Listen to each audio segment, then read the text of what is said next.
Welcome back, fellow armchair generals. This is Gamer 1745, and we're, of course, playing Hearts of Iron 3's Black Ice 11.2. And we're playing as the USA while talking about the USA leading up to World War II. If you are new here, pause all this. If you're new here, I hope you will subscribe. I hope everyone will think this is good enough to earn hit the like button. It really does help.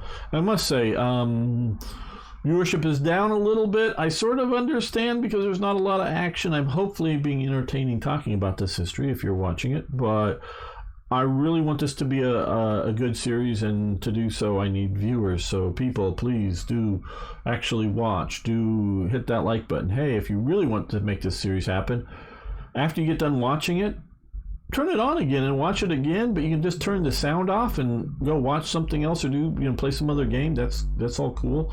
Just gives the YouTube algorithm a second watch through. Will definitely help us out. Okay, copper, Czechoslovakia. No, thank you. Navy asks for more money. Yes, you can have money. Great Hong Kong Typhoon of September. Okay. Mm-hmm.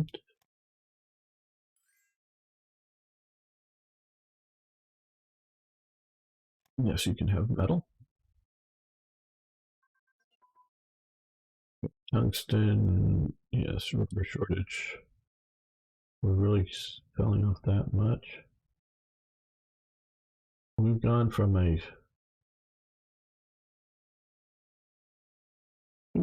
a surplus of 2 to a shortage. Wow. Okay, well, maybe I gotta watch all these trades. Probably no more trades for a while. I don't know. We'll take a look at our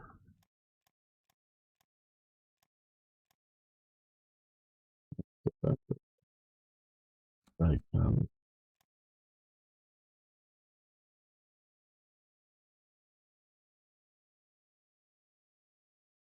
Okay, well, we're a lot of bad things. Okay, mobile defense. Okay, do I want to be continuing mobile defense at this point? Hey, thanks for following. Do appreciate it.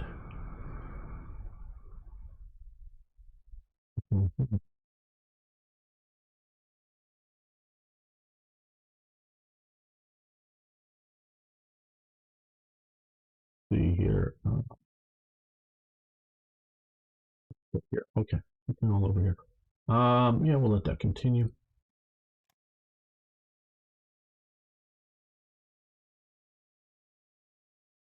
Well, now that we are negative rubber. Rubber was a real shortage for the U.S., and I know I haven't traded away any rubber. Mm.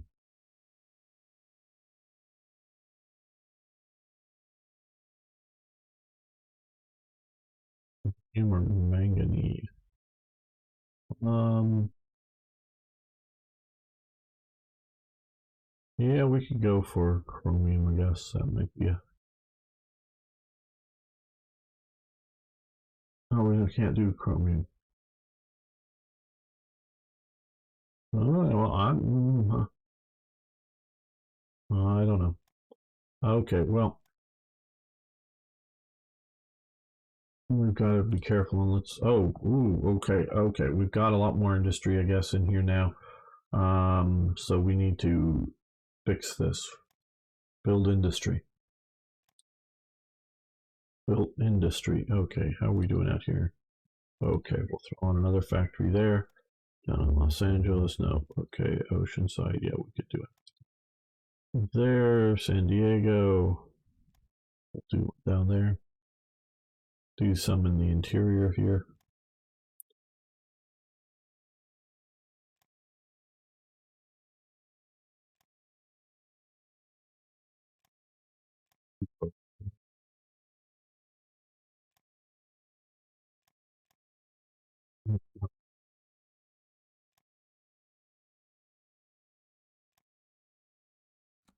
Okay, that, let's see, yeah, it's probably enough. Some heavy, some standard. Get it all up and going.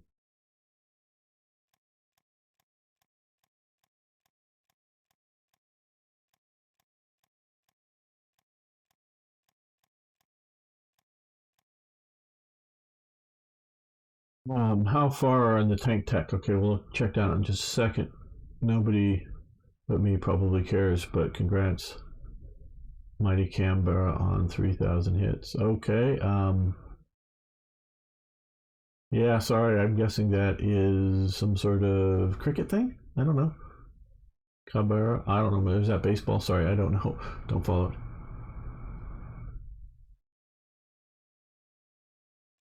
Yeah, I don't. Yeah, I'm not following that. Sorry, guys. Okay. Tank model. Oh, well, we want to look here in production instead. Um, light armor is still just the M1 combat car. Yeah, we're not doing much research there yet. Baseball, okay, baseball. Yeah, I'm, as you can tell, not big into it. Okay, mobile defense. Okay, that's happened. Mechanized offense, advance. Okay, and we'll let that continue.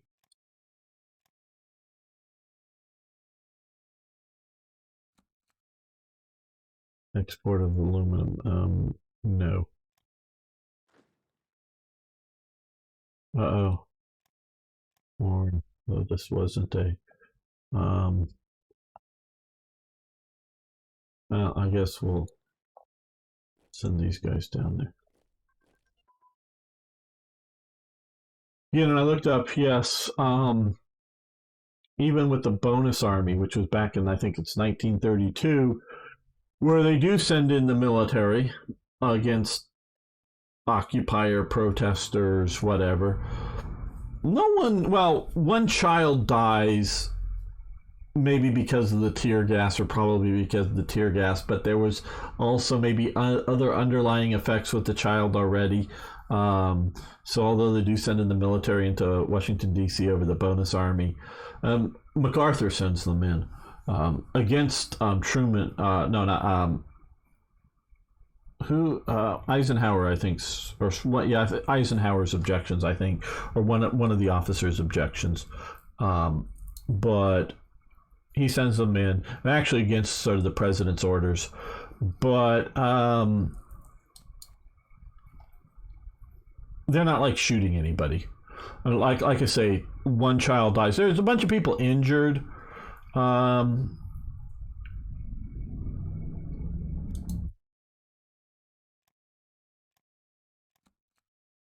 and they come in and tear up and rip up their encampment and whatnot. I'm not saying it was a pleasant thing, but it wasn't like machine guns firing and people dying. Yeah, because of tear gas. Yeah, and their tear gas was, I guess, rather nasty sort of tear gas at the time. So many U.S. players as A, they're boring. B, too easy once the industry kicks in at either side. My question is has there been significant changes to make them more playable? Hello, Michael Fox.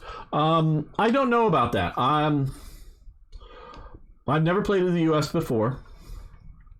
I agree with you. Not so much easy, but I do think that there would be possible chances for, say, Germany to do things to win the war. I'm not saying it's likely. I'm saying it's possible. Because again, everybody, what does Gamer always says? Warfare is a political act. Politics are perception. So had Germany been able to effectively create the perception for the Russian/Soviet peoples that Germany was winning the war or that the Soviet Union was losing the war, the Soviet Union could have collapsed.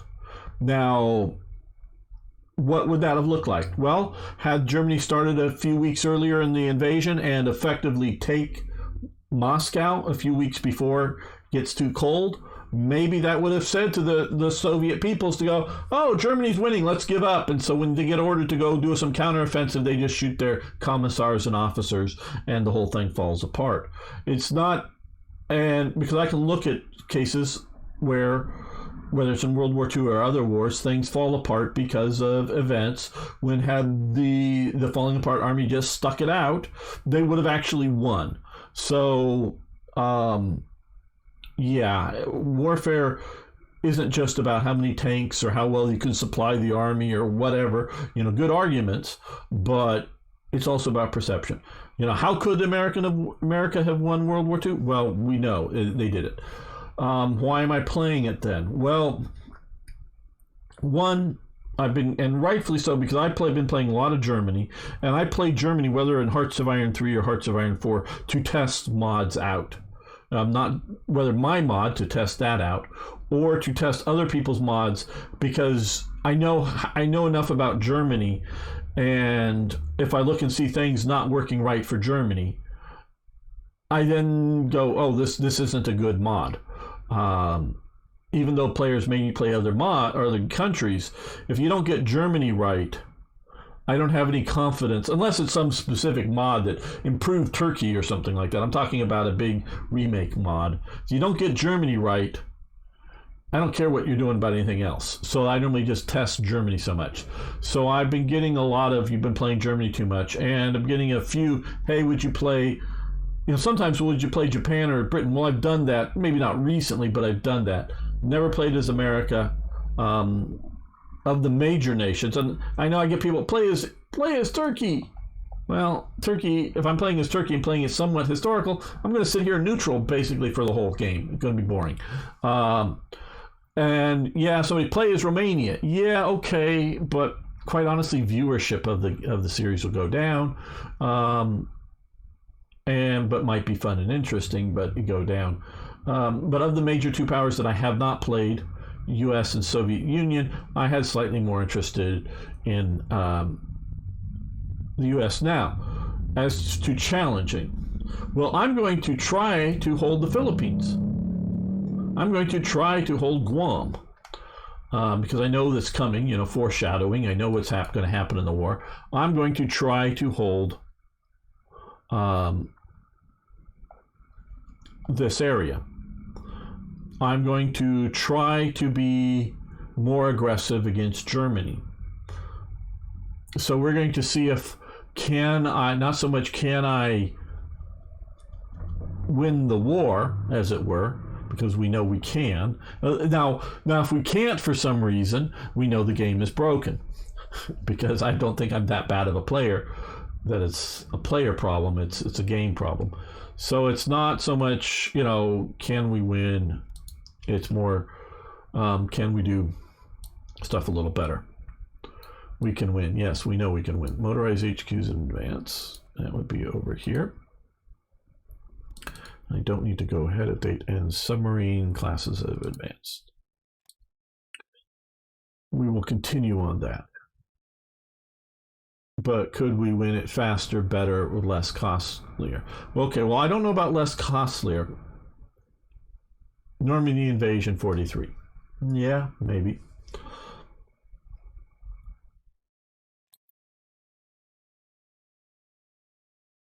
Let me think about. Okay, we have. I just want to make this choice before I start blathering on about other topics.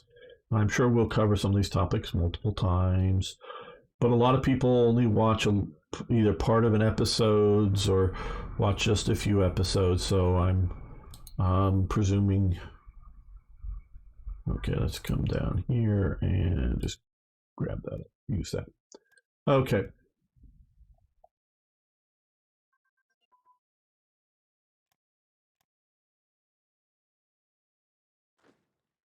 Well, these guys are moving faster than my garrison troops. Well, these are much further away, but we'll send them over here anyways.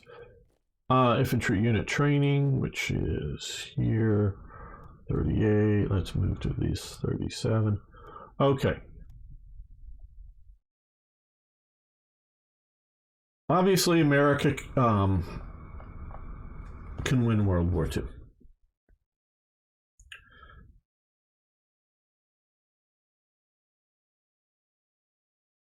But there's three factions fighting in this war. I mean, realistically, there's more factions fighting in World War II. Actively fighting in World War II. There is the sort of neutral faction that existed. However you want to break that up. But there is, one faction is Germany, Italy, Hungary, Romania, and other puppet states. Bulgaria, I'm sort of putting in the other puppet states. That's one faction. Japan and Manchukuo, which it is a puppet state, but there is Puyi, and there are people trying to create a Manchukuo. It does sort of exist as a thing, and they are like I do say, they are a puppet state in reality, but they're really trying to create a North China, if you will, a Manchukuo and a Manchurian country that truly do believe in that idea. But Japan is another faction, I would say, because there is so little coordination between them and Germany and Italy in that faction. I would sort of put Japan as another faction, almost like we do put the Soviet Union as its own faction here. And I think that is correct. Sure. Because, they get all the propaganda as part of the Allies, but they're not part of the Allies. They're another evil group, as evil as the Nazis, less evil in my opinion than the fascists. Japanese treat people, especially Chinese, but also Europeans and other people, very evilly. Japan has a very evil treatment, and if you look at their propaganda and their ideology that is forming as the war is happening, it isn't a clear ideology as I can detect prior to the war, but it is forming a racist ideology is almost as virulent as Nazism, as its racism, and it's Japanese-centered racism, and it's not an anti-European racism that did sort of exist. I don't know, racism might, well, no, it's China's racist. Anti-European racism that you see, especially in the 1920s for the nationalists. You look at them, they're very anti-European, and it is a racism, and China is racist. But it's a virulent, it's not just, most of Chinese racism is we're better than everybody else. And trust me, they believe it to this day. They are a very racist country. Now, for the most part, obviously we can talk about, their camps that they have, and YouTube doesn't want me talking too much about it. Yes, the Uyghurs and all that stuff. Not trying to minimize that, but I'm talking also, but internally as well as externally, it is more of a we Chinese are superior, you're just inferiors, as opposed to hating other groups.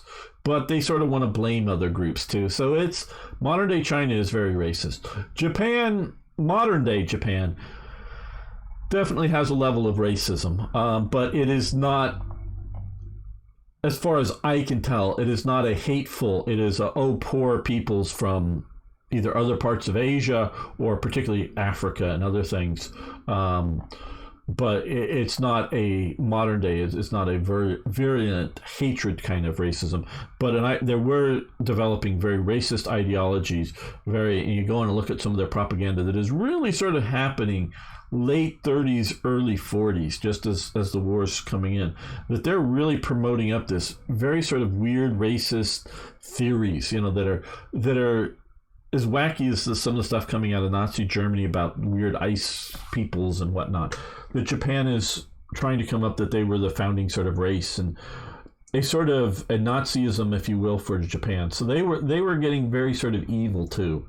But the Soviet Union, and so the Soviet Union is a very evil place. Not just because they have evil leaders, but communism is evil theory. Humans are not equal to each other, okay? I am not a very good boxer. I do not have strong arms and I'm going to pound somebody into the ground boxing, okay? I'm not Mike Tyson or something. And I was talking about earlier, if you're going on, I can watch a scientific program and understand the words they're saying and understand the concept, but then later try to regurgitate it to you. Well, I just can't do it. So I don't have a brain that retains that information as well as other people's brains do. I'm more of a soft science, as they want to call it, which I don't believe it's science. I believe it's like the art of politics or studying history. It's not and, I have a degree in political science. I believe there's art of politics. I do not believe there's a science. It's more of glomming on to labels that they put on it. So my brain, I know, works differently than other people's brains. So outcomes are not equal, and they should not be equal. Now, that doesn't mean I'm for grinding poverty or damaging exploitation. Because you can exploit people, but you can exploit people in a humane way, in that they have a home, they have enough food, they have clothing, they have the basics of living. And yeah, you're getting rich off of it. You're exploiting their labor. You can maybe afford to pay them more, but do they have a basic living standard that a Western person think is a basically decent living standard? Well, then okay. That's fine. Now, if you're exploiting them to the way that they're in grinding poverty, as I would call it, not just that they're poor, but they're in grinding poverty, meaning they don't maybe have a home, or maybe they have a home in which there's an apartment building with 6 people living in it, or whatever like that, then that's wrong.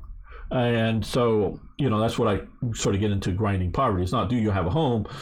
Yeah, yes or no. It's, do you have a home that's a decent size living condition? And yeah, I know a home in Hong Kong or in Japan is going to be a lot smaller than a home in Southern California, even apartment sizes or whatever. Yeah, I know it's not everything is equal. And then that part of it comes to it, even though Japan has rather good living standards, I would say, they may not get this equal housing as we get in America for, even in apartments. And definitely people in New York City get crappy little boxes of homes compared to apartments out here in LA for the same value. So to me, communism is in of itself an evil philosophy, in that everybody's apartment or everybody's home should be the same everywhere, and not that mine can be twice as big as yours because somehow I'm a better YouTuber. Don't make any real money here, so that is beside the point.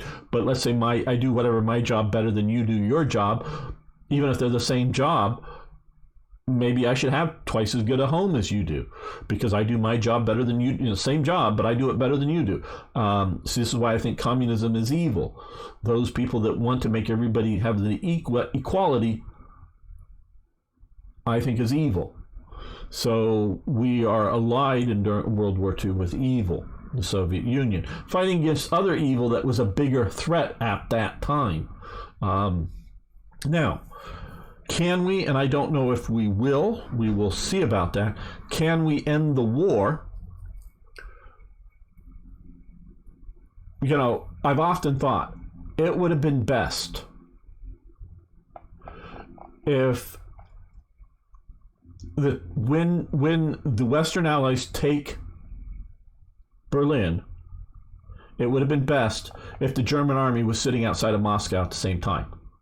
Meaning, not to have, to be able to rush, to be able to do a D-Day landing, come in, smash, move, fast, and conquer Germany, conquer Berlin, while the bulk of the German army is sitting out here holding back the Russians, so that, all these countries here, whatever Russia becomes, whether it stays the Soviet Union or becomes some other sort of Russia, but all of this territory here would be, the Kingdom of Poland, the Kingdom of Romania, the Kingdom of Hungary, or whatever you want to call them, or, the republics of, or whatever. That would have been the best outcome. Building the army, freedom over equality. Absolutely, IKB. Yes. Now, again, America or the Western world, however you want to say it, cannot just pour money into this part of the world and make it fine. Either we have to conquer it again, neo-colonialistically conquer it and adjust their society, or they're going to be in grinding poverty. I'm not going to feel bad that my country, America or Western Europe, is doing well and these people are doing badly? And shouldn't we give more money, give more resources to Africa to help them out? No, they're just fucked. They're fucked, and we can go into why it is. It's cultural. It's not racial. I truly believe it's cultural, not racial. But yeah, freedom and equality itself is bad. Now, you can say equality before the law. Well, basically, yeah, I agree with that. Now, equality of opportunity, they say in America. Well, yeah, okay, but let's say my dad is a shoemaker, and he trains me to be a good, high-end boot maker or something, make really fancy cowboy boots or something like that. I don't mean like making, shoes in a factory. I mean like really nice cowboy boots. And I sort of get that opportunity of inheriting, he's training me to make high-end cowboy boots out of alligator skin and other things, and they're really cool. And I have a really great job, and I inherit a business that's going along, and I'm making this thing. That's better. This is where even equality of opportunity goes, well, and I may inherit a business, and I should be able to inherit that either through training, as well as maybe through physical property. That's going to be better opportunity than my neighbor who doesn't have that opportunity, but my neighbor in my country. So even equality of opportunity, I'm not entirely behind. But that, now I don't want a formal, caste system or something like in India, sort of the other kind of thing. But yeah, freedom to go. And so, yes, I am for within my society, America's happens to be, not, and we're being flooded by people from outside of my society, but within my society, I'm willing to say, tax me a little bit more. If you do it right, to make sure nobody is in grinding poverty within my society. Make sure you try to set up systems so that it's not just purely to give people money, because that's the bad way to do it, but to try to keep my society, anybody from being in grinding poverty. There's always going to be people poor, because poor just means not as wealthy as the middle or the top. So you're always going to have the poor, whatever the poor means, but not grinding poverty, as I'm calling it, and you understand what I mean by that. And trust me, I've been poor in my life, so don't think, oh, hey, yeah, gamer, you haven't had to worry about rent payments or whatever. Oh yeah, I've had to worry about it. Not really if I was going to get food. No, not ever worried about get food. Buy cheap food because I can't afford nicer food? Oh, absolutely. Ramen meals or whatever to keep the budget down, eating cheap hot dogs that are cheap here in America, meaning like hot dogs and bun and everything for less than 50 cents for a meal. Trust me, this guy's just moving way too fast. Okay, well, keep coming this way, I guess. No fuel. No fuel. We're not buying fuel. So yeah, so I'm not a Austrian economics hardcore capitalist, but capitalism is the best. But capitalism tempered by reasonable other policies. Oh, and building up the army. I'm looking at building up the army in more like 1940 or something. Army and Air Force 1940, ships more like 1939. Vincent DeCurtis, how you doing? Do transport companies in divisions give speed or more supply points? Speed, basically. I'll talk about that in just a minute. Feel like ramen now. Oh, well, ramen's good, and I have a bunch here too. But I mean, eating it not because it's good or because I like it, but just because it's cheap. Trust me, I've been there in life. Now I've always sort of, known that if I could always fall back on family support to, basic levels. So it's never like, oh my God, you're going to be homeless. No, I just have to move back in with my parents or something like that, which is sort of kind of homeless, sort of kind of not. I agree. I've never had to worry about being out on the street, but it's sort of like, oh shit, if I can't make the rent, this all falls apart, I got to get the money. Well, yeah, I can move back in with my parents and so no longer have a home for myself and not, okay. So I've had to worry, I've had money worries, but it's not, I admit it's not like, oh my God, I'm going to be on the street or anything, but which is a certain status, whatever privilege, if you will, of having some ability to fall back on family support if things don't work out well enough for me. Court headquarters. That was that one. Okay, well, let's see. Do we want to research anything more here? No, we don't. Nothing more on this page at this time. Because we can come over here and do that. 1930, 37 technology. Well, maybe not too much more. And we have a bunch of these over here that we could be doing. Now, what was the other one here? Destroyer classes advanced. All right, let's take that. Okay, that's grayed out. Oh, we could be doing these. We should be doing these actually.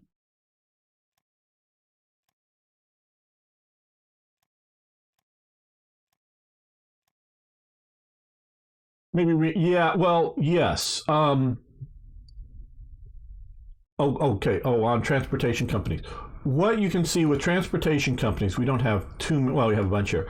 What they do is, they give bonuses. I don't know if we see this well enough. They give speed bonuses varying on. Let me try it this way here.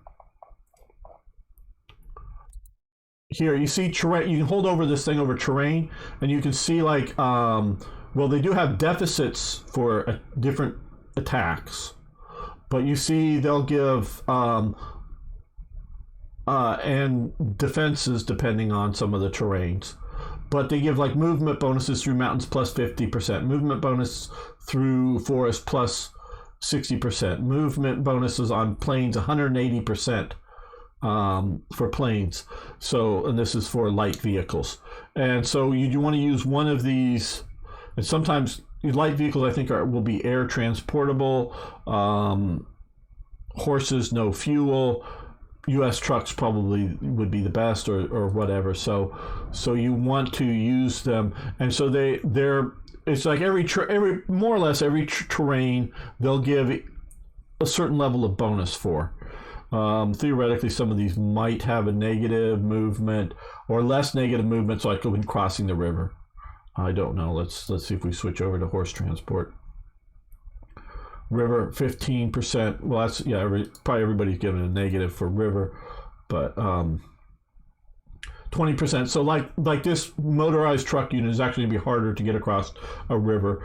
This is negative 20%, where the horse is negative 15. So in a few cases, it's worse for river crossing, but otherwise it's going to mostly be better. So you generally want to use that.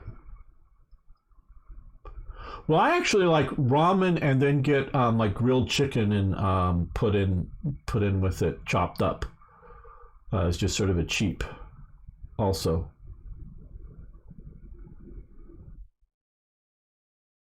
I like that train of thought. Haha.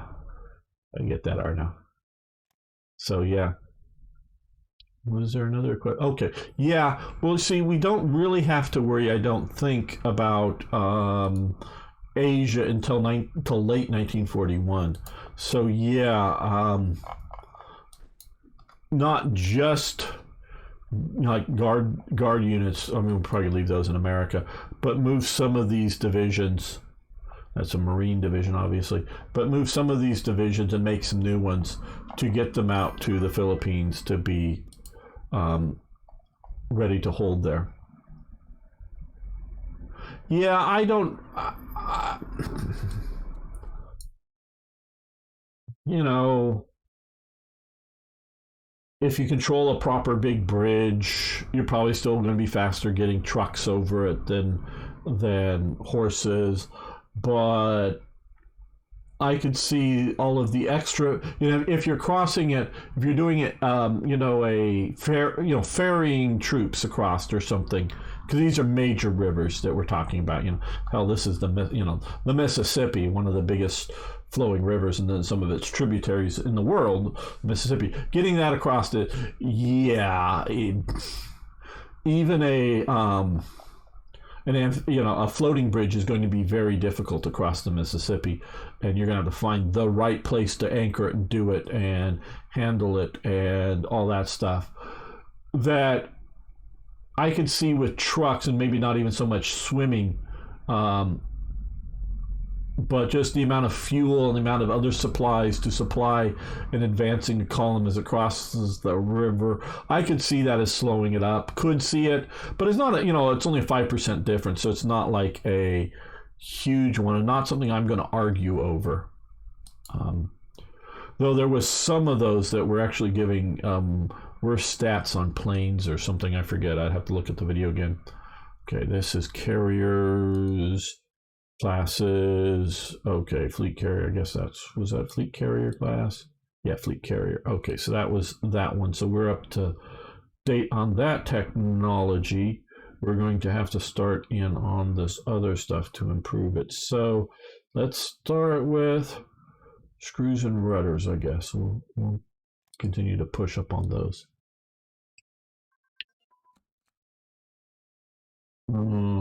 Trade, Mexico, zinc.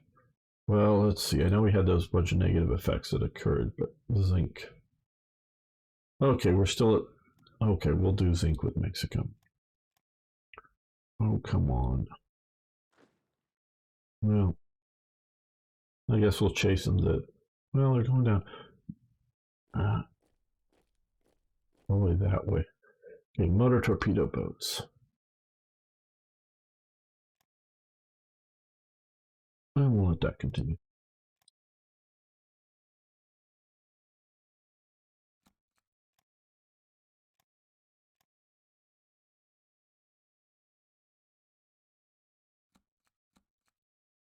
Okay, expand our capital shipyards. Good.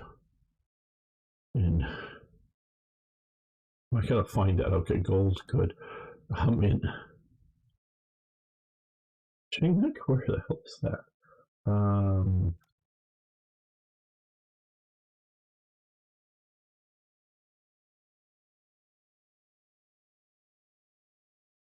Spelling right? Oh, no, G-I-N. C-I-G.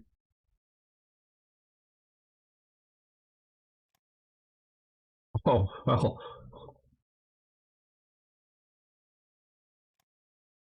Okay, so we're getting a capital shipyard here in the Aleutian Islands, people. Oh my God. I've asked them, and I've been told that, oh my God, the hill he's going to die upon. Because I asked for not so much shipyards, but some of these things, including the heavy industry that is sometimes spawned, to like have a check to like make sure that there is a minimum of like 4 factories or 5 factories before you do some of these things. But I hadn't really specifically worried about shipyards. But nope, he says bad government planning is enough, blah, blah, blah. Okay, I'm not going to fight it, but require the minimums. But that's just ridiculous that we have a shipyard out here that's going to freaking freeze. Okay, yes, so we won this. Okay, you go after that. And so there was never any battles like these with rebels in America. Nowhere even close. There very well may have been literally police out there, and people died, which we've seen some events with that. Thanks for your young exposure. I've researched a lot about my order of battle, and nowadays my armies are much more organized into brigades of armed or mechanized strikers, and cool. Now you need to garrison the godforsaken. Well, yeah, I mean, I'm going to have to once we get to war, because I don't want the Japanese to come in and take one of my shipyards, and shipyards will help build the Navy up. Okay, zinc. Who with? Latvia. No, thank you. We're not helping Latvia out.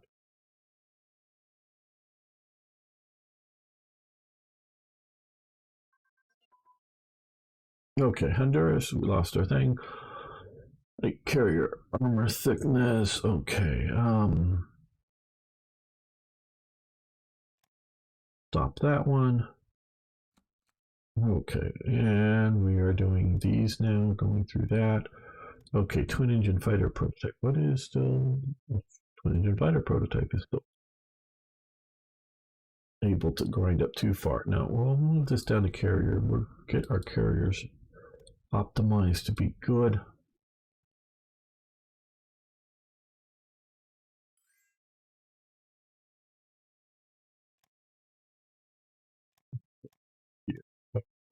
New outbreak. I didn't even realize there was a new one out here. So nothing like I'm just suffering through this, and I know that's. I think this. I don't know why.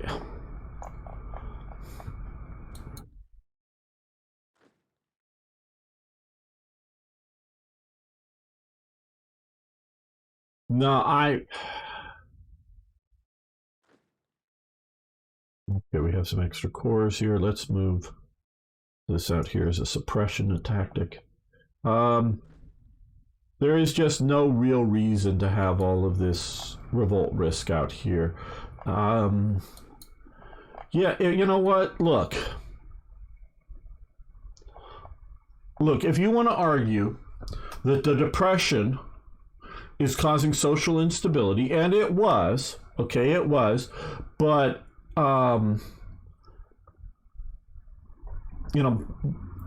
it's somebody could look it up, but I think it was 1931, 2, or 3. I forget, 1931, 1930, 1931, and 1932 or something. Prohibition ends in America. And so that caused, for many reasons, a lot of social disruption in America. And then fairly shortly after that, you have the Great Depression. And that continues a lot of social disruption. You also have the Dust Bowl out here in the Great Plains. That causes huge amounts of social disruption. So you have a lot of social disruption going on in America.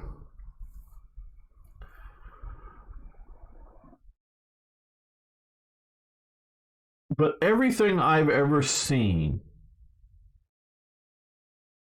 you do not have anything akin to even the violence levels that were going on in Spain prior to the start of the Civil War, or anything like,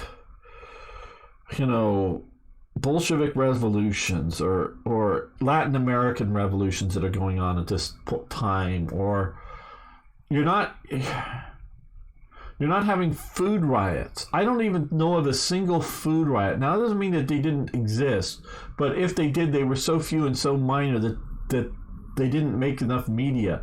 Food riots. There's people needing food, and there's food kitchens out there. And there's people dispossessed of jobs and homes, and families are breaking up because people can't support them, and all kinds of stuff not working right.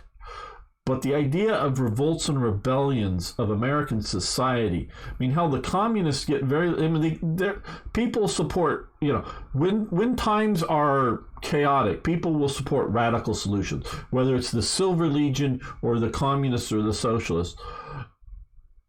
But even with all of FDR's and a lot of elite Democrats that were tending to socialism, even with all of that, 90+% of the Democratic voter, the people actually, members of the Democratic political party that register. You don't get a little membership card or anything, at least most places you don't. I don't know if you ever did. But you just go on, you just register as being at what party you are at the voter thing. You can say none, but you normally register what party. So the members of the party are, unlike Germany or other places, you actually go in and get a membership card. None of that is happening in America, just to let you know out there in the world about how America works back then. You just go in, when you register to vote, you can tick off what party you want to be. Each state has a list of known or registered parties that get it. You got to go through a process to be able to have an officially recognized party. You can have a party without it, just to have it on the ballot kind of thing, and have a nomination for your party member on a ballot. So you have to have enough people in the state of a particular party to qualify for the thing. Just to sort of explain. So you can go in and check off a box which party you're on. You can only be in one party. So 95% of the Democratic voters are not socialists.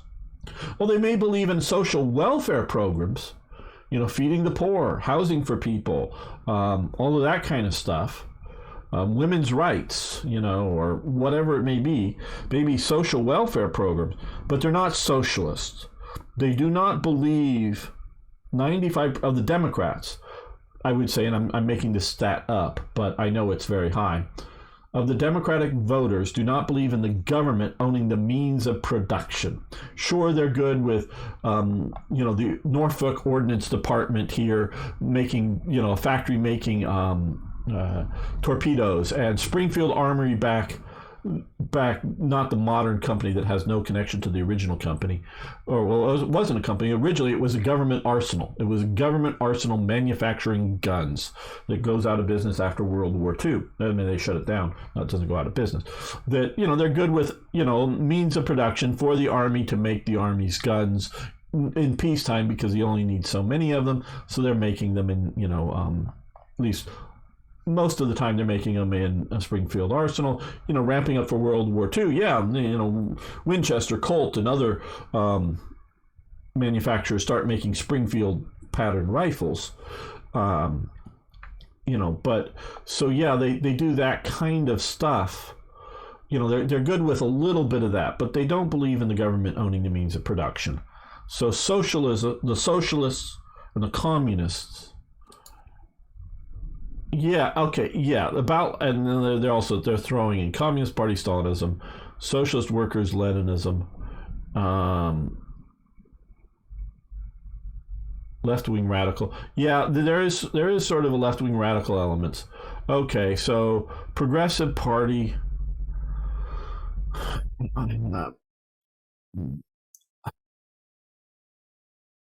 If it's what I think it is, it should be a small sliver. I think this is just more of filling in the blanks that is standard in European stuff. The Republicans would be much larger than this. The Silver Legion, this America First Committee here, authoritarian, that does not exist until late 1939 or 1940, probably more of 1940, until the outbreak of war in Europe.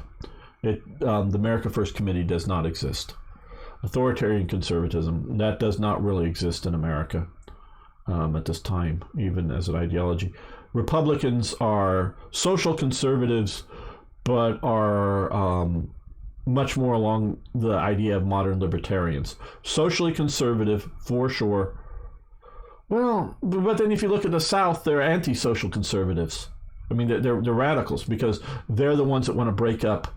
The Republicans are the anti-Democrats down in the South, want to break up the social conservatives of the South, the old patriarchy system, as well as segregation.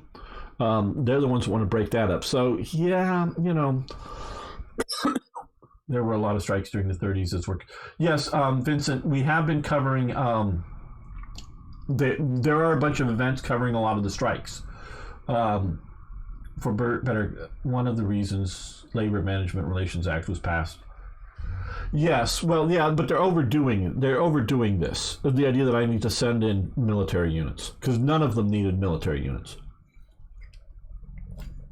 None of them, to the best of my knowledge, got military units. It was always police, always the local police, as far as I know. Yeah, I know it's something to do, but it's just a distraction. And so if you want to and part of it would be because, see, I just, other than having the annoyance of trying to squash these things, the only other thing I can see is, modifiers here by, let me come out somewhere out here where there's probably some industry with this. Okay, revolt risk up, so it's modifying the resource by 10%. Well, if you want to just say social disruption, whether it equals strikes or other reasons within the social system, fine. Just put an effect. Just give me, you know, Great Depression effect or something like that that reduces resources by 10% or whatever it is, or factory output or something. Just give me an effect. Don't give me all this revolt risk crap, because it wasn't there, and that is unrealistic.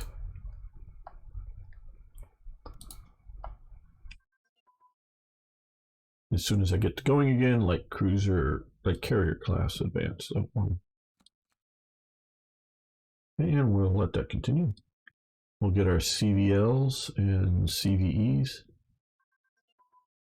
Medium armor designs have advanced. Okay, so now I think we actually have medium armor here. That's the first level. Yeah, we'll research heavy armor. Okay, so we can now allows construction of armor, and before Arno asks for it, let's go in and see Christie T3 tank for medium armor is what they're putting in as medium armor currently. We got a lot of upgrades to do. Once we hit that, we'll reduce reinforcements down to that. We don't need all of that supplies. We got plenty of supplies for the moment. And with that, I'll come here and see. Louisville, no, they already have one producing. Well, let's see what Indianapolis, yeah, so let's give them a couple of factories. And Toledo, Ohio, we'll do that as well. Move these guys back down to here. And let's come down here and move that to the top.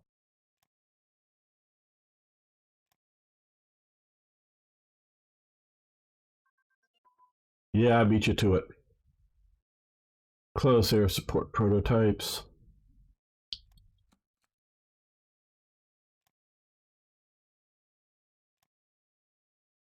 Technologies that I don't need now, because I don't need fighters now, or whatever. We're doing as it's effective to research. It's technologies like better production that I could use now. Okay. Oh, I'm going to live without resource training, puppet fuel, stockpile, expand their mines. What level of our gold mine do we currently have?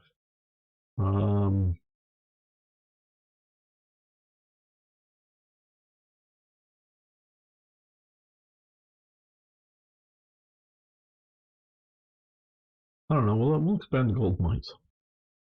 We'll get more gold. Don't we have gold here? Yeah, here. Mines investment. 3,000 money. That will hopefully produce us a lot more money later on. Okay, province lost. We're heading for a reckoning here. Yep, good. Okay, foreign engine transport plane.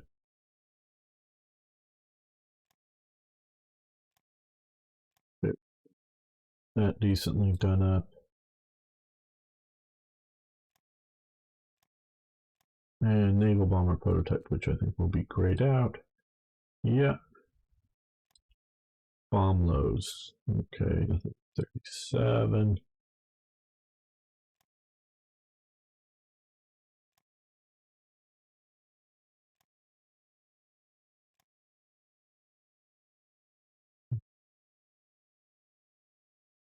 Can do is come here and push on up to 1938 technologies. Okay, those are all 1939 for that. Those thickness 38 battles. Yeah, okay, so I think we're going to come over here. And yeah, we'll do armor thickness here. What's the fighter flavor model? Okay, and bomber. We can take a quick look there. Okay, our fighters, interceptors are the P shooters. The P-26Bs, basically those are museum pieces literally by the time the war's starting, almost literally. Curtis A8 strike, don't know what that is. A bomber, okay, the XB-15, so experimental flying boat, PBY-3 Catalina. Well, that doesn't come around until a little bit later, I don't think. Well, maybe yeah. This says PBY-3, this is PBY-2. Yeah, I think, I don't know. BT-1 here for naval bomber, medium bombers.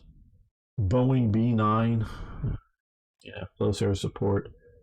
That's Northrop A-17 light bomber. Oh, the Martin B-10 fighter bombers. Curtiss A-3 Falcon. Okay, assault glider. Yeah, that really wasn't happening yet. Earlier transport plane. Douglas C-42. Okay, C-47 is what the British called the DC-3. So, all right, just give you an idea.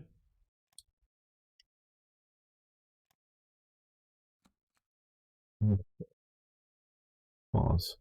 Okay, Canada.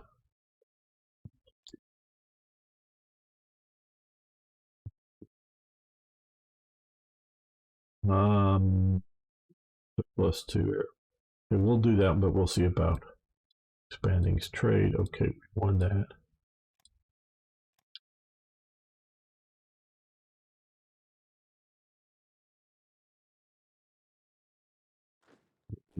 Nope, take those back.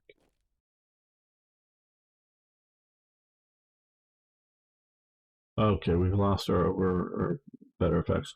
We'll be seeing about expanding some of these effects so that we get back our build speed while maybe still selling some to our allies so that they have good building capabilities. Okay, armor support choices. Might as well pick that now. Probably going to do more or less standard stuff, but let's see here. Okay. This is for armored support brigades.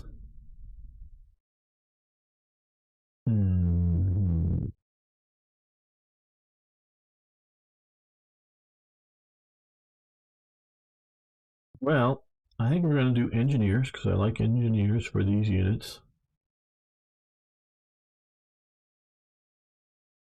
I think for this we will go with anti-air upgrades because I'm probably not going to be sticking air units into my armored divisions.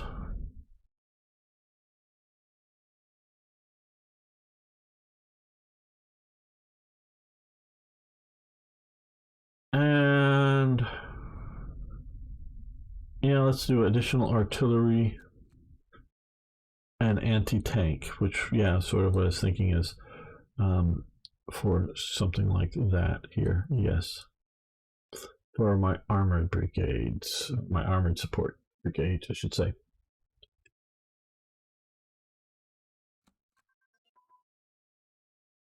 Okay, Peru, no thank you. Okay, fighter ground crew training, very nice. Move that down to this. We'll try to get all of that up to date by the time we hit World War II. What, just, okay, pre-calculating artillery to.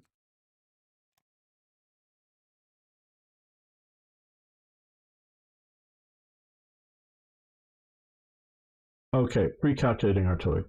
May end up talking about this more. What I think this is,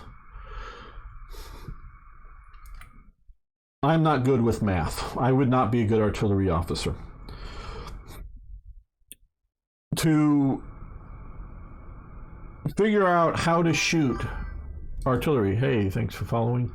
To shoot at artillery from here to here, you got to calculate. We don't want to fire at the, or that's Monticello, I believe. Thomas Jefferson's home, I believe that's Monticello.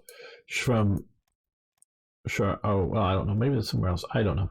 But to shoot from here to here, you know, to shoot between two locations. It's not just, oh, they're that far away, so let's, you know, raise the gun up and point it at this angle. That's part of it, but part of it is what's your elevation and what's the elevation of the target.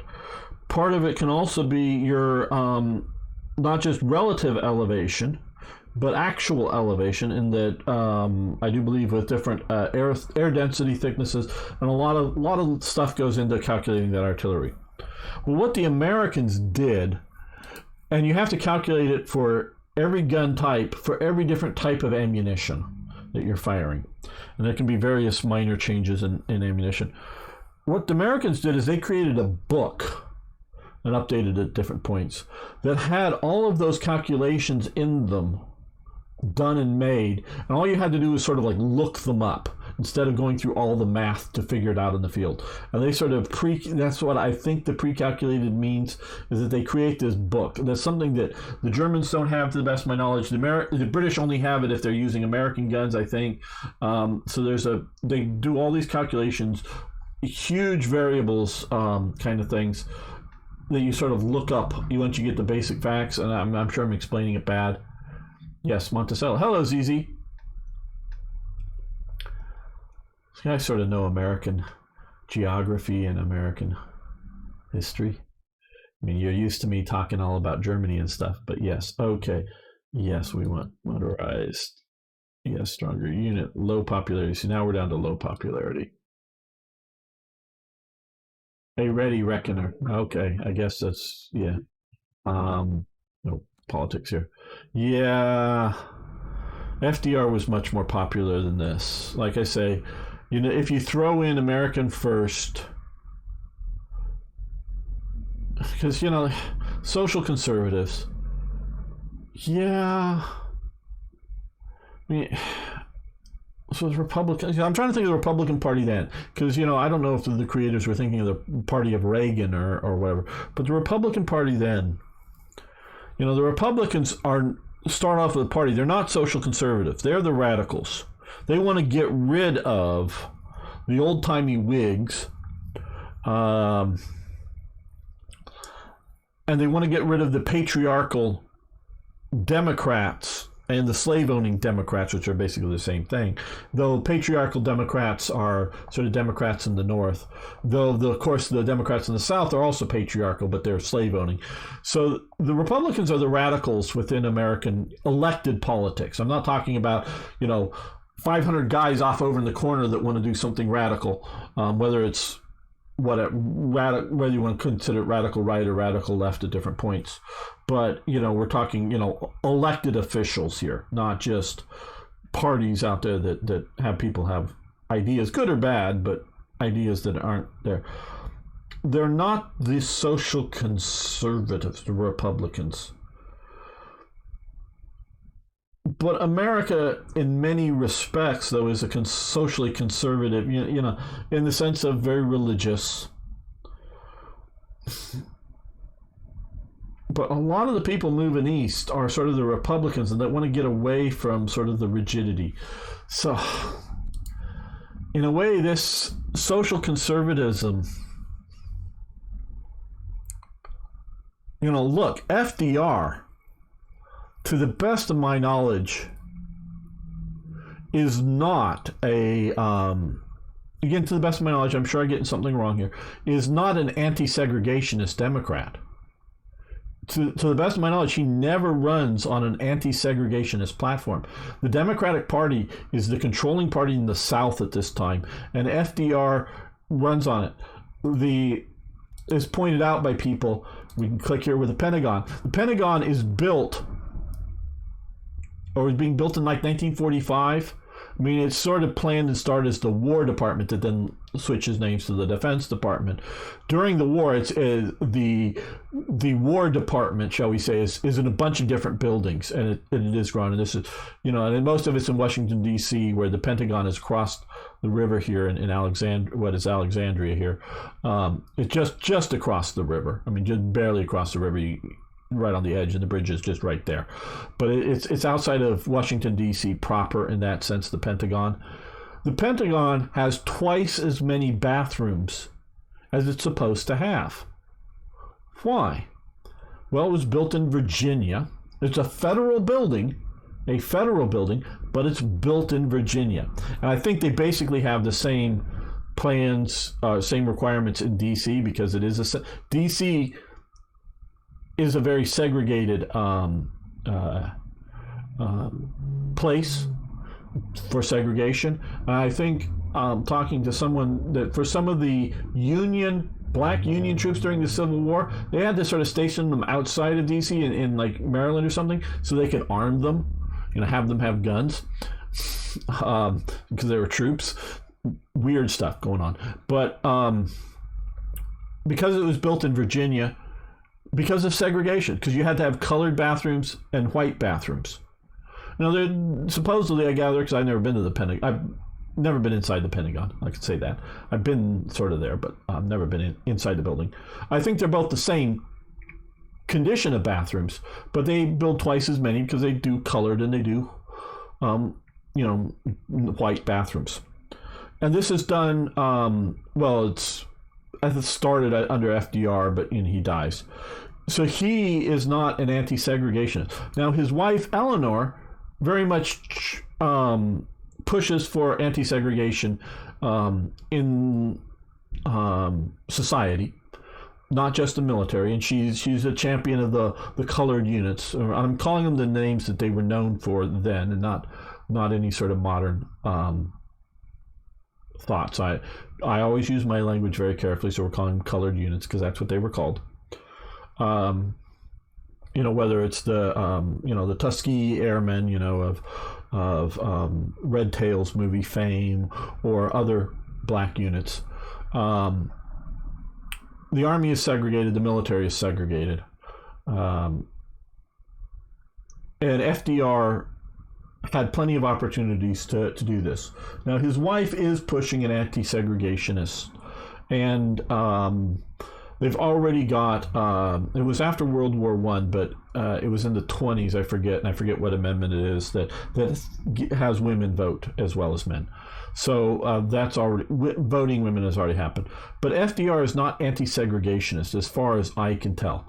Or at least none of it, now what his personal views may or may not be, but it's all these Democrats that are Catholics that, my personal views on abortion is I think it's bad, but I'm going to vote for every pro-abortion amendment or article or thing, or vote against any judge who's going to restrict abortion.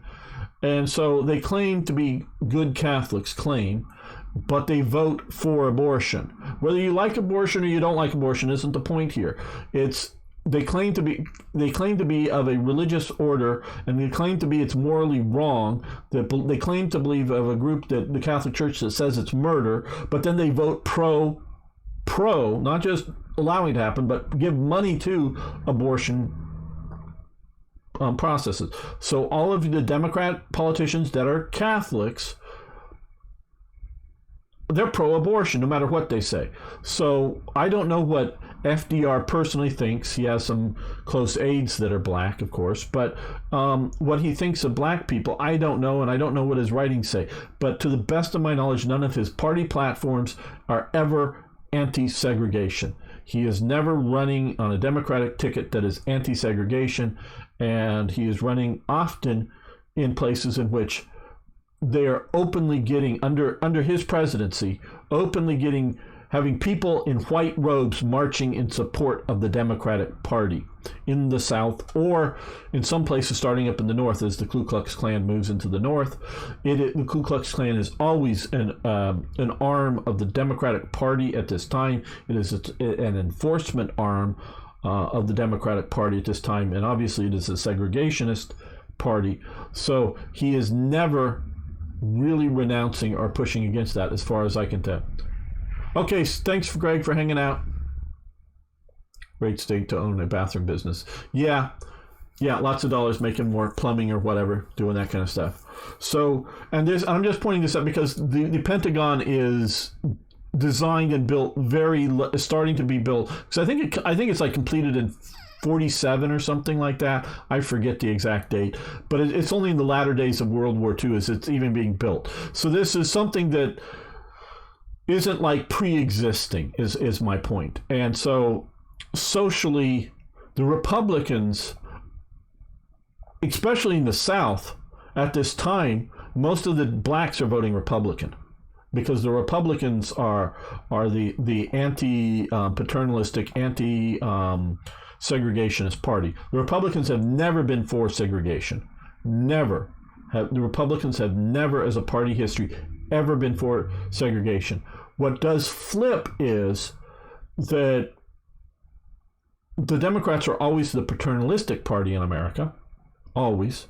Or maybe they want to call them a maternalistic party, women power, but they're a paternalistic or maternalistic party, and they then push to get black support. They push for welfare benefits and other benefits like that the Republicans are against. The Republicans are against the welfare support, but they're never, ever. I mean, they were, you look at the Republicans, they're the ones pushing against segregation, either in the South or in the North. So to call them at this time social conservatism, and I'm thinking, yeah, I mean, a lot of the elected officials, yeah, but I just compared to the Democratic social liberalism,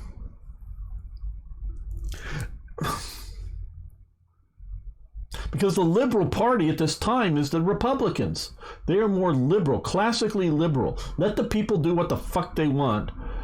The Democrats are the paternalistic. They're the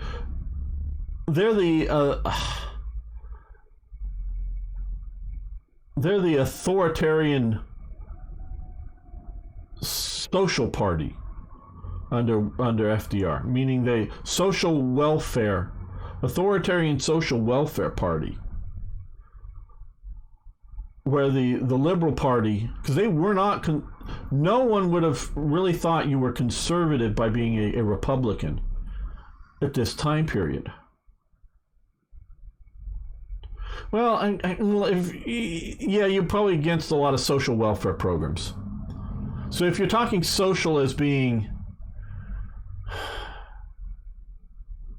okay, social welfare. If you're talking social welfare, the Republicans are, okay, the Republicans, see, if I was taking it, because there's like issues like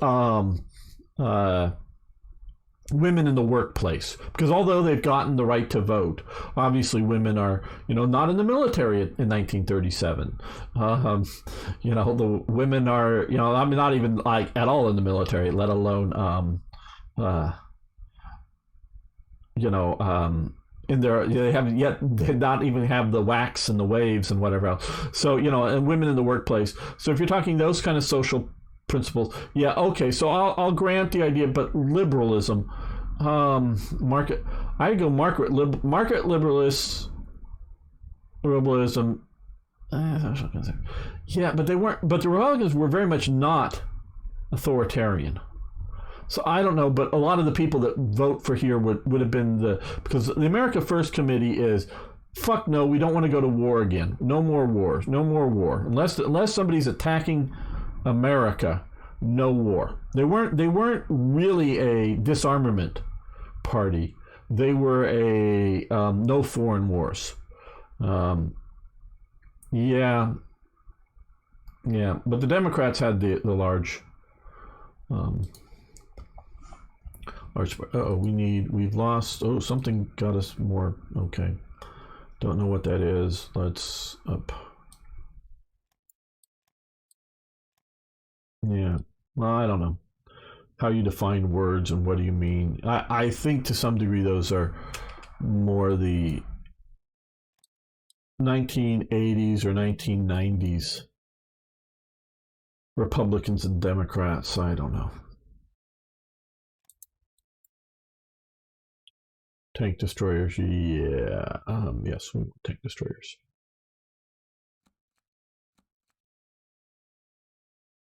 Absolutely, ZZ. Well, it's not for the millionth time. It was the second time. And that's why America First as a movement disappears literally as any sort of movement in days.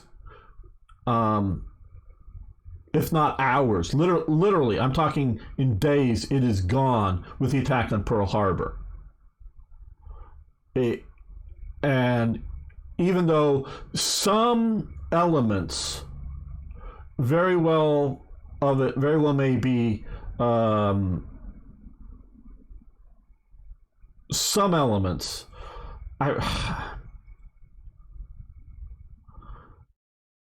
maybe sort of looking like, hey, the fascists and the Nazis aren't the worst people in the world. We don't need to fight them. But I really think that is and again, I'm not an expert on America First to know all the details, but at least all the rhetoric and all the stuff. See, unlike when I look at Germany or when I look at Italy or other things, I can't read their propaganda. I read translations of it. I read other people's opinions of it because I don't read German. I don't read Italian, but I do read English, and I do understand the way people talked in the 1930s. I watch a lot of movies from the 1930s. I love them. So I know the sort of how when they use a word, like if they say, hey, there was a gay party over there last night. I went to the gay party last night in a 1930s movies. They're not referring to anything homosexual. It's not even, they don't use gay as a sort of a closet reference to it, though there are closet references in movies to different homosexual things, but gay is still just a happiness thing there. So the way they use language, I understand how Americans used language in the 1930s, because the German language is changing under the Hitler regime. They're trying to standardize it, and it changes from the 1930s to the modern. So a modern German might interpret a word, the same word, same spelling, as a sort of a different meaning, if you will, between now and then of how they would have done it. So, but I understand the language of the 30s, where I'm maybe not great with the language of the 1830s in America or something like that. But the 1930s, I know the language and know how it functions. And so from what I've read of the America First, is very much not getting involved in foreign wars. It was, to the best of my knowledge, they're never like, oh, we'll stop fund. They weren't like the Peace Party, like, we shouldn't fund the Navy. No, let's have a strong Navy, but keep it at home. Don't send it over to Europe or whatever. Don't send it maybe off to China.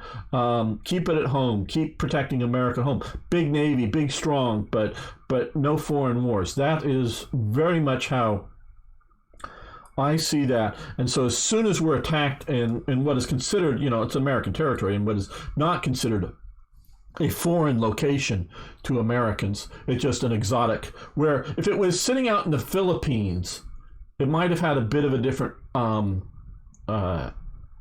impact on America. If the same thing happened while the fleet was sitting in Manila Bay, just the exact same type of air attack, and it was the same ship loss, it might have been seen as a little different. But this was definitely seen as America. But not a state yet, and neither was Alaska. But both Alaska and America were seen, Alaska and Hawaii were both very much seen as America, just not populated enough yet to qualify for statehood. So it's considered more or less core territory of America. It's not like the Philippines, which were a colony. They were a protectorate, and they were supposed to get their independence in 1945. That was the schedule, and they did. But that was it was scheduled even before the war to come out to get their independence. It was probably still sort of be a puppet state to whatever degree, but to be because they do have a local government already in the Philippines. There was a president of the Philippines, but it was specifically an American occupation, not just as it years later continued on with a major American air base and a major American naval base, but like under the Marcos regime, it was independent, but it's still, of course, an American puppet on the world stage. But internally, he was his own dictator and doing his own thing, as long as he didn't mess up too badly, either cause a revolution or cause problems to the Americans, he was allowed to run his own country. That wasn't the case during the 1930s with, the Philippines. The American administration was much stronger. The Americans were actually running what was the Philippines Army, meaning American officers were running the army, where that wasn't the case later. So, yeah. So literally in days, if not hours, and I'm not talking weeks or months, I'm talking days, the America First just falls apart. Because even though, because FDR asks for and gets a declaration of war upon Japan. And what might have been a problem if he had asked for a declaration of war on Germany, the America First might, but literally the the next day that that America declares war on Japan, Germany declares war on America. So that just America First just disappears. The one Charles Lindbergh, he tries to get back into the Army, or the Army Air Corps, which he's blocked by FDR, personally blocked by FDR. Because it gets bumped all, because he's commander-in-chief, gets bumped all the way up to him, and he's blocked because he has been speaking against FDR's involvement both in things like Lend-Lease as well as involvement in the China War. He's been speaking against FDR so much that FDR personally blocks Charles Lindbergh from getting back into the Air Force. Now, Charles Lindbergh ends up fighting, shooting down a few Japanese airplanes during the war. But as a civilian, war crime, yes, war crime, American war crime. Civilian Charles Lindbergh flies and shoots down Japanese fighters. He's that good of a pilot. I mean, because he's an old, for a fighter pilot, he's an old man by 1943 or 44 is when he's shooting them down. But he's out there as a consultant for, I don't know if it was Lockheed or one of the companies, going around, and he was being a consultant / trainer, training the pilots how to fly their aircraft better and how to do fuel air mixture adjustments and whatever else. But because of who he is, he gets to go and flies and test some of the aircraft, and ends up in, they do record, I don't remember how many, I don't know if he quite makes ace or not, but he shoots down a few Japanese fighters in combat. So yeah, and so he is not anti-American or anti-war. Maybe not, I'm going to agree with all of his personal opinions on societies and things, but he is not a traitor to America. He is just very much not wanting to get involved in a foreign war. But Japan declares war, and then of course Germany declares war on America. So that is not an American war or a foreign war at that point. So America First just disappears as any sort of popularly supported political movement. It's just gone. Molybdenum. Okay.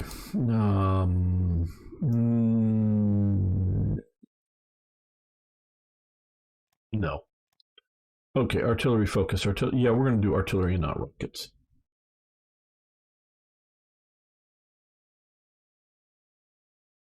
Yes, you're right about that, IKB. The past is a foreign land. They do things differently there, and that is, like I say, I study the interwar period, and particularly why particularly the 1930s more than the 20s. Well, talkies. I watch a lot of movies, but also newsreels from the 1930s that have sound versus before. So yeah, I read some books and articles from the 1920s, but I understand the 1930s better from various, then it would have been, we got too many. Okay, well, let's stop that extra stuff there. So I understand when somebody says something, what they mean. And yes, this was a big murder party Japan having in Nanking, and I would call it that, a murder party. Because it wasn't just collateral damage of civilians getting caught up in the fighting. Carrier aircraft prototype. Well, we're gonna.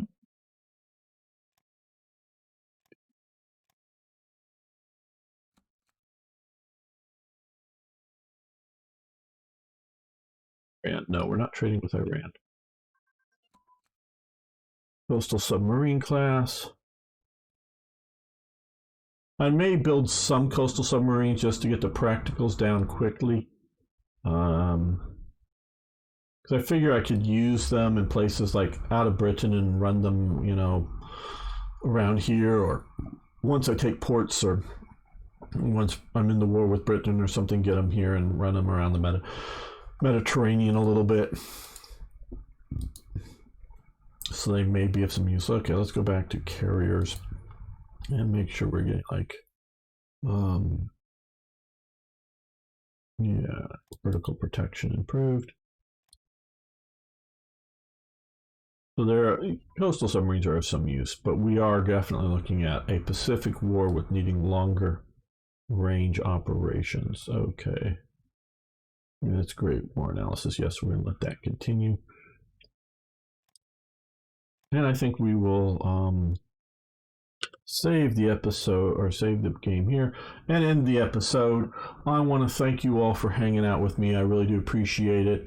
I'm having lots of fun. Again, everybody, if you just made it this far into it and you care enough about this series, do a reload and start it again and just turn the audio off. Get a second viewing of it. It will really help the YouTube algorithm that, hey, this was so good, somebody wanted to watch it twice and they're watching all this stuff. So really trying to keep this series going enough. I think it'll be interesting enough once we get into the war and we can see how we fight it out on multiple fronts, not just two fronts. It'll be multiple fronts. I'm thinking, do we invade Norway? Do we, once we get North Africa, do we try to push Italy, but do we also want to do sort of Churchill's soft underbelly that's not so soft, but push into here? We'll see. I don't know what we'll do, but we'll see what we can do once we get into the war. But we need to have the viewers to make it happen. Thanks, everyone.